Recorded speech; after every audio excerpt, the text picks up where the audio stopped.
ರಾಜ್ಯದಲ್ಲಿ ಸದ್ಯ ಶುರುವಾಗಿದೆ ಲೋಕಲ್ ಪಾಲಿಟಿಕ್ಸ್. ಮೂರೂ ಪಕ್ಷಗಳಿಂದ ಲೋಕಲ್ ಪಾಲಿಟಿಕ್ಸ್ಗೆ ರಣತಂತ್ರವನ್ನ ರೂಪಿಸಲಾಗ್ತಾ ಇದೆ. ಪಂಚಾಯಿತಿ ರಿಸಲ್ಟ್ ನಿಂದ ನಿರ್ಧಾರ ಆಗತ್ತೆ ಪಕ್ಷಗಳ ಹಣೆ ಬರಹ. ಮೂರೂ ಪಕ್ಷಗಳಿಗೂ ಈ ಫಲಿತಾಂಶ ಒಂದು ರೀತಿ ಹೇಗೆ ಅಂತ ಅಂದ್ರೆ 2028ರ ಚುನಾವಣೆಗೆ ದಿಕ್ಸೂಚಿ ಇದ್ದಂತೆ. ಹಾಗಾಗಿ ಮೂರೂ ಪಕ್ಷಗಳಿಂದ ದೊಡ್ಡ ಮಟ್ಟದಲ್ಲಿ ರಣತಂತ್ರವನ್ನ ರೂಪಿಸಲಾಗ್ತಾ ಇದೆ. ಪಂಚಾಯಿತಿ ಪಾಲಿಟಿಕ್ಸ್ ಪ್ರತಿಷ್ಠೆಯಾಗಿ ಪಕ್ಷಗಳು ತೆಗೆದುಕೊಂಡಿದ್ದಾವೆ.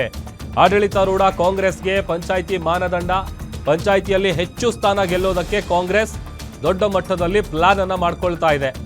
ರಾಜ್ಯದ ಜನರು ನಮ್ಮ ಜತೆ ಇದ್ದಾರೆ ಅನ್ನುವಂಥ ಸಂದೇಶ ರವಾನೆ ಮಾಡೋದಕ್ಕೆ ಪ್ಲಾನ್ ಮಾಡ್ತಾ ಇದ್ದಾರೆ ಕಾಂಗ್ರೆಸ್ನ ನಾಯಕರು. ಪಂಚಾಯಿತಿಯಲ್ಲಿ ಗೆದ್ದು ಬಳಿಕ GBA ಗೆಲ್ಲೋಕೆ ಕಾಂಗ್ರೆಸ್ನ ಲೀಡರ್ಸ್ ದೊಡ್ಡ ಮಟ್ಟದಲ್ಲಿ ಪ್ಲಾನ್ ಮಾಡ್ತಾ ಇದ್ದಾರೆ. ಇತ್ತ ಬಿಜೆಪಿಯಿಂದಲೂ ಕೂಡ ಲೋಕಲ್ ಬಾಡಿ ಎಲೆಕ್ಷನ್ಗೆ ದೊಡ್ಡ ಮಟ್ಟದಲ್ಲಿ ಪ್ಲಾನ್ ನಡೀತಾ ಇದೆ.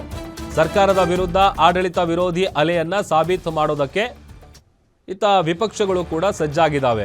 JDSಗೂ ಎಷ್ಟು ಕ್ಷೇತ್ರಗಳಲ್ಲಿ ಶಕ್ತಿ ಇದೆ ಅಂತ ತೋರಿಸುವಂತಹ ಚುನಾವಣೆ ಇದು.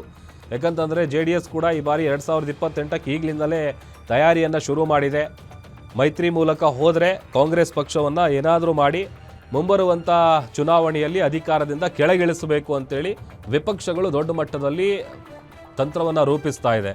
ಯಾಕಂತಂದರೆ ಈ ರಿಸಲ್ಟ್ ಏನಿದೆ, ಈ ರಿಸಲ್ಟ್ ಮೇಲೇ ವಿಧಾನಸಭಾ ಎಲೆಕ್ಷನ್ನಲ್ಲಿ ಸೀಟನ್ನು ಕೇಳಬೇಕು ಅನ್ನುವಂಥ ನಿರ್ಧಾರಕ್ಕೂ ಕೂಡ ಸದ್ಯ JDS ಮಾಡಿಕೊಂಡಿದೆ. ಹಾಗಾಗಿ BJP, ಕಾಂಗ್ರೆಸ್, JDS ಮೂರೂ ಪಕ್ಷಗಳಿಂದ ಈಗ ಲೋಕಲ್ ಬಾಡಿ ಪಾಲಿಟಿಕ್ಸ್ ಏನಿದೆ, ಚುನಾವಣೆ ವಿಚಾರಕ್ಕೆ ಸಂಬಂಧಪಟ್ಟಂತೆ ದೊಡ್ಡ ಮಟ್ಟದಲ್ಲಿ ತಂತ್ರ ಪ್ರತಿತಂತ್ರಗಳನ್ನು ರೂಪಿಸೋದಕ್ಕೆ ಮೂರೂ ಪಕ್ಷಗಳು ಸಜ್ಜಾಗ್ತಾ ಇದ್ದಾವೆ.